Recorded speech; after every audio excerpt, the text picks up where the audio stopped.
Yazid मलून की मौत कैसे हुई और अल्लाह ताला ने उसको किस तरह से निशान इबरत बनाया। यजीद के अंजाम के बारे में सुनकर आप इंसान के रोंगटे खड़े हो जाते हैं। याद रहे कि यजीद बिन माविया का मुकम्मल नाम यजीद बिन माविया बिन अबू सुफियान बिन हर्ब बिन उमैया अल-उमवी अल-दमिश्की था, जो कि खिलाफत उमविया का दूसरा खलीफा बना। उसकी वलादत 23 जुलाई 645 को उस्मान बिन अफ़्फ़ान की खिलाफत में हुई। उसकी माँ का नाम मैसून था और वो शाम की कलबिया कबीले की मसीही खातून थी। उसने अमीर माविया के बाद 680 से 683 तक मसनदे खिलाफत संभाला। यजीद वो बदबख्त हुक्मरान था जिसके दौर में सानहे करबला में नवासाए रसूल सल्लल्लाहु अलैहि वसल्लम हुसैन इब्ने अली शहीद किए गए।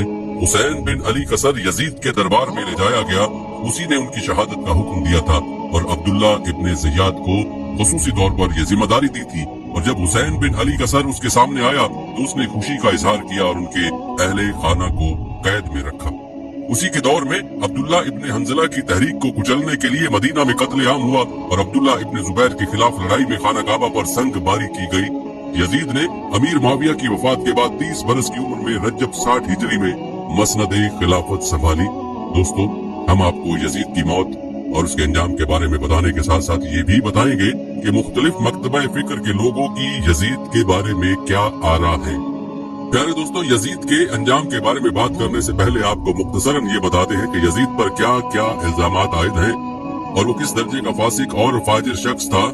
दोस्तों, यजीद पर इल्जाम कि उसने वाली मुल्क होकर जमीन में फसाद फैलाया, हरमैन तैयबैन और खुद काबा मुअज़्ज़मा और रोज़ा तैयबा की सख्त बेहुरमतियां की, मस्जिद करीम में घोड़े बांधे, उनकी लीद और पेशाब मेंबर अतर पर पड़े, 3 दिन मस्जिद नबी सल्लल्लाहु अलैहि वसल्लम बेअज़ान नमाज रही, मक्का और मदीना और हिजाज में हजारों सहाबा और ताबीन बेगुनाह शहीद किए, काबा मुअज़्ज़मा पर पत्थर फेंके, गिलाफ शरीफ फाड़ा और जला दिया, मदीना तैयबा की पाक दामन पारसाए 3 शबाना रोज अपने खबीस लश्कर पर हलाल कर दी, रसूलुल्लाह सल्लल्लाहु अलैहि वसल्लम के जिगर पारे को 3 दिन बेआबोदाना रखकर माँ हमराइयों के तैगे जुल्म से प्यासा ज़िबा किया।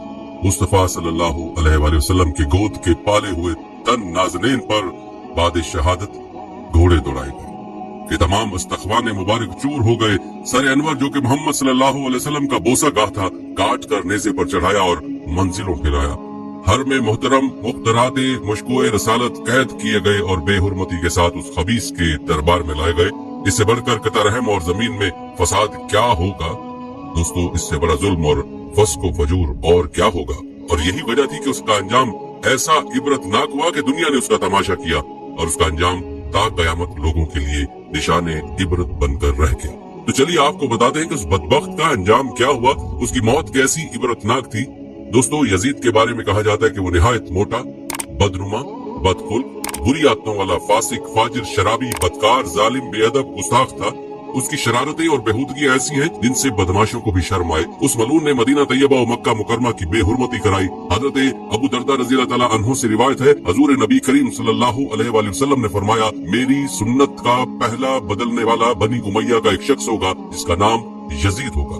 रिवायात में आता है कि 59 हिजरी में हजरत अबू हुरैरा रज़ी अल्लाह तआला अन्हु ने दुआ की, या रब अज़्ज़ा व जल, मैं तुझसे पनाह मांगता हूँ 60 हिजरी के आगाज और लड़कों की हुकूमत से। इस दुआ से मालूम होता है कि हजरत सैयदना अबू हुरैरा रज़ी अल्लाह तआला अन्हु जो हामिले असरार थे, उन्हें मालूम से मशहूर रिवायात आपको बताते हैं जिनमें उसकी मौत का नक्शा खींचा गया है। तारीख गवाह है कि वाक़े करबला के कुछ ही दिनों के बाद यजीद एक हलाकत खेज और इंतहाई मूसी मर्ज में मुब्तला हुआ। पेट के दर्द और आंतों के जख्मों की तकलीफ से माहिए बेआब की तरह तड़पता रहता था, यानी जिस तरह मछली पानी के बगैर तड़पती है उसी तरह से ये तड़पता था। हम्स में जब उसे अपनी मौत का यकीन हो गया तो अपने बड़े लड़के मुआविया बिन यजीद को बिस्तरे मर्ग पर बुलाया और उमूर सल्तनत के बारे में कुछ कहना ही चाहता था कि बेसाख्ता बेटे के मुंह से चीख निकली और निहायत जिल्लत और हकारत के साथ ये कहते हुए बाप की पेशकश को ठुकरा दिया कि जिस ताज तख्त पर आले रसूल के खून के धब्बे हैं, मैं उसे हरगिज कबूल नहीं कर सकता। खुदा इस मनहूस सल्तनत की विरासत से मुझे महरूम रखे जिसकी बुनियादें नवासे रसूल के खून पर रखी गई हैं। यजीद अपने बेटे के मुंह से अल्फाज सुनकर तड़प गया और शिद्दत रंजो अलम से बिस्तर पर पांव पटकने लगा। मौत से कुछ दिन पहले यजीद की आंतें सड़ गईं और उसमें कीड़े पड़ गए। तकलीफ की शिद्दत से खंजीर की तरह चीखता था। पानी का कतरा हलक से नीचे उतरने के बाद निश्तर की तरह चुभने लगता था। अजीब कहरे इलाही की मार थी। पानी के बगैर भी तड़पता था और पानी पाकर भी चीखता था। बिलाखिर इसी दर्द की शिद्दत से तड़प तड़प कर उसकी जान निकली। लाश में ऐसी होलनाक बदबू थी कि करीब जाना मुश्किल था। जैसे तैसे इसको सुपुर्द खाक किया गया। बहवाले तारीख करबला चिश्ती। दोस्तों, हजरत हसन बसरी ताबी रज़ी अल्लाह तआला अन्हु से रिवायत है कि दुनिया की मोहब्बत हर बुराई की जड़ है। यजीद पलीद का दिल चूंकि दुनिया नापायदार की मोहब्बत से सरशार था, इसलिए वो शोहरत इख्तिदार की हवस में गिरफ्तार हो गया। अपने अंजाम से गाफिल होकर उसने इमाम आली मकाम और आपके रुफका के खून नाहक से अपने हाथों को रंग लिया। जिस इख्तिदार की खातिर उसने करबला में जुल्म सितम की आंधियां चलाई, वो इख्तिदार उसके लिए कुछ ज्यादा ही नापायदार साबित हुआ। बदनसीब यजीद सिर्फ 3 बरस 6 माह तख्ते हुकूमत पर शैतानियत करके रबीउल अव्वल 64 हिजरी को मुल्क शाम के शहर हम्स के इलाके हुवारिंग में 39 साल की उम्र में मर गया।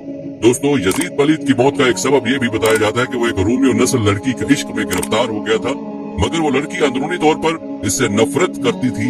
एक दिन बात यह है कि बलाजरी ने एक शामी बूढ़े से यजीद की मौत के सबब के बारे में लिखा है। एक दिन यजीद ने अपने बंदर को वैशी खच्चर की पुष्ट पर बिठाया और खुद भी ऐसी हालत में कि मस्त और मदहोश था, उसके पीछे दौड़ना शुरू कर दिया कि अचानक जमीन पर गिरा, गर्दन टूट गई और फिर खड़ा नहीं हो पाया। बरवायत इब्ने कसीर हजरत इब्ने अब्बास रज़ियल्लाहु अन्हुमा से मनकूल है कि उन्होंने कहा कि यजीद हवारीन में मस्ती की हालत में शिकार की गर्ज से घोड़े पर बैठा और उसके आगे वो वैशी खच्चर दौड़ रही थी जिस पर बंदर बैठा हुआ था। उसके पीछे यजीद ने अपने घोड़े को दौड़ाया और एक शेर पड़ा और वो शेर कहते हुए वो घोड़े से गिरा और गर्दन टूट गई और फिर उठ नहीं पाया। बाकी क्योंकि यजीद वो बदबख्त शख्स है जिसकी पेशानी पर अहले बैत तहार रज़ियल्लाहु अन्हुम के बेगुनाह कत्ल का स्याह दाग है और इसीलिए उस पर हर जमाने में दुनिया इस्लाम मलामत करती है और कयामत तक उसका नाम तहकीर के साथ लिया जाएगा। ये बद बातिन स्याह दिल नंगे खानदान यानी खानदान की जिल्लत का बाइस था। प्यारे दोस्तों, आपने यजीद मुलाजा किया कि अल्लाह ताला ने कैसे उस बदबख्त को निशान इबरत बनाया। चलिए अब आपको मुख्तसरन ये बताते हैं कि यजीद के बारे में मुख्तलिफ मकतबा फिक्र की क्या आरा। दोस्तों, याद रहे कि यजीद बहैसियत शख्सियत और बहैसियत किरदार हमेशा से मुसलमानों के मुख्तलिफ मकातब फिक्र में मुतनाज़िर रहा है। ये इख्तलाफ शिया और सुन्नी मकतब फिक्र के मुख्तलिफ सोच रखने वाले तबकात भी इस बारे में इख्तलाफ रखते हैं। सबसे पहली बात करते हैं यजीद के बारे में शियत के मौक़िफ़ की। उनका मानना है कि इमाम हसन और मुआविया बिन अबी सुफियान के दरमियान में सुलह की एक बुनियादी शर्त ये थी कि उनके बाद कोई जानशीन मुकर्रर नहीं होगा, मगर अमीर शाम ने अपने बेटे यजीद को जानशीन मुकर्रर किया और उसके लिए बैत लेना शुरू कर दी। कुछ असहाबे रसूल ने उस बैत से इनकार कर दिया, जैसे अब्दुल्लाह बिन जुबैर। इमाम हुसैन ने भी बैत से इनकार कर दिया क्योंकि यजीद का किरदार इस्लामी उसूलों के मुताबिक नहीं था। यजीद के तख्त नशीनी के बाद उसने इमाम हुसैन से बैत लेने की तगदू शुरू कर दी। यजीद ने मदीना के गवर्नर और बाद में कूफा के गवर्नर को सख्त अहकामात भेजे कि इमाम हुसैन से बैत ली जाए। यजीद ने जब महसूस किया कि कूफा का गवर्नर नरमी से काम ले रहा है, उसने गवर्नर को माजूल करके इब्ने ज़ियाद को गवर्नर बनाकर भेजा, जो निहायत शक्की और तल्ख था।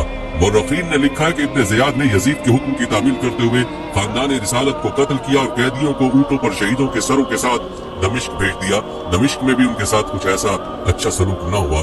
यजीद ने हुसैन इब्ने अली के सर को अपने सामने तश्त पर रखकर उनके दंदाने मुबारक को छड़ी से छेड़ते हुए अपने कुछ अशार पढ़े, जिनसे उनका नुक्ता नजर मालूम होता है, जिनका तर्जमा कुछ यूं है: काश आज इस मजलिस में बदर में मरने वाले मेरे बुजुर्ग और कबीला फजरज की मुसीबतों के शाहिद होते तो खुशी से उछल पड़ते और कहते, शाबाश ए यजीद, तेरा हाथ शल न हो, हमने उनके बुजुर्गों को कत्ल किया और बदर का इंतकाम ले लिया। बनी हाशिम सल्तनत से खेल रहे थे और ना आसमान से कोई वही नाजिल हुई, ना कोई फरिश्ता आया है।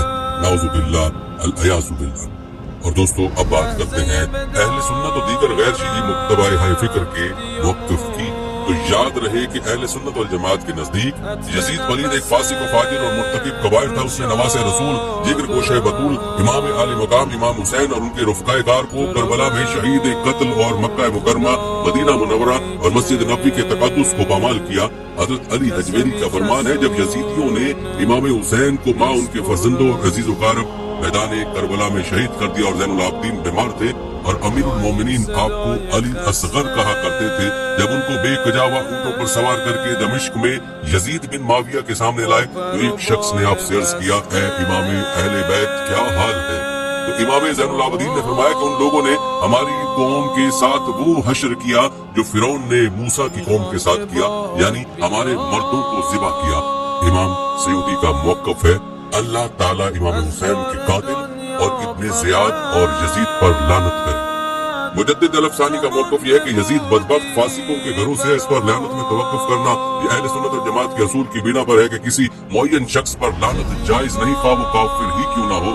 ہاں اگر یقین سے معلوم قائمہ اہل سنت کے 3 قول ہیں، امام احمد وغیرہ اکابر اسے کافر جانتے ہیں تو ہرگز بخشش نہ ہوگی، اور امام غزالی وغیرہ مسلمان کہتے ہیں تو اس پر کتنا ہی عذاب ہو ملا کر بخشش ضرور ہے، اور ہمارے امام سکوت فرماتے ہیں کہ ہم نہ مسلمان کہیں نہ کافر، لہٰذا یہاں بھی سکوت کرے۔ اہل سنت کے 3 قول ہیں اور ہمارے امام اعظم کا مسلک سکوت، یعنی ہم اسے فاسق فاجر کہنے کے سوا نہ کافر کہیں نہ مسلمان۔ دوستو یاد رہے کہ دیوبندی بنیادی طور پر حنفی مسلک سے تعلق رکھتے ہیں اور ان کا عقیدہ سلفی حضرات سے مختلف ہے۔ جمہور علماء دیوبند کا نقطہ نظر یزید کے بالکل مخالف ہے۔ ان کے مطابق یزید ایک برا شخص تھا۔ مشہور دیوبندی عالم محمد قاسم نانوتوی نے یزید کو پلید کا خطاب دیا، یہی لفظ رشید احمد گنگوہی نے استعمال کیا۔ اشرف علی تھانوی نے یزید کی مخالفت کی اور اسے فاسق کہا۔ مفتی محمد شفیع نے یزید کی بیعت کو ایک حادثہ قرار دیا۔ انہوں نے حوالہ جات کے ساتھ لکھا کہ یزید نے تخت نشین ہوتے ہی کچھ اصحاب رسول سے زبردستی بیعت لینے کی حکم جاری کیا۔ انہوں نے یہ بھی لکھا کہ جب حسین ابن علی کا سر یزید کے سامنے پیش کیا گیا تو اس نے ان کی دانتوں کو چھری سے چھیڑتے ہوئے اشعار پڑھے، جس پر ایک صحابی رسول صلی اللہ علیہ وآلہ وسلم ابو حرزہ اسلمی جو موقع پر موجود تھے، انہوں نے کہا کہ اے یزید، تو ان دانتوں کو چھیڑتا ہے کہ جن کو رسول خدا صلی اللہ علیہ وآلہ وسلم بوسہ دیا کرتے تھے، تو جب قیامت کو آئے گا تو تیری شفاعت ابن زیاد کرے گا، اور حسین آئیں گے تو ان کی شفاعت رسول خدا صلی اللہ علیہ وسلم کریں گے۔ یہ کہہ کر ابو حرزہ مجلس سے نکل گئے۔ یزید نے حسین ابن علی کے ایک بچے عمرو بن حسین کو کہا کہ سانپ کا بچہ سانپ ہوتا ہے، یعنی حضرت حسین ابن علی کو سانپ سے تشبیہ دی۔ مفتی محمد شفیع کے مطابق اگرچہ کچھ لوگ سمجھتے ہیں کہ یزید شہادت حسین کے بعد پشیمان ہوا، مگر اس پشیمانی کو نہیں مانا جا سکتا، کیونکہ اس واقعے کے بعد بھی یزید سیاہ کاٹ رہا۔ اس کی موت بھی ایسے ہوئی کہ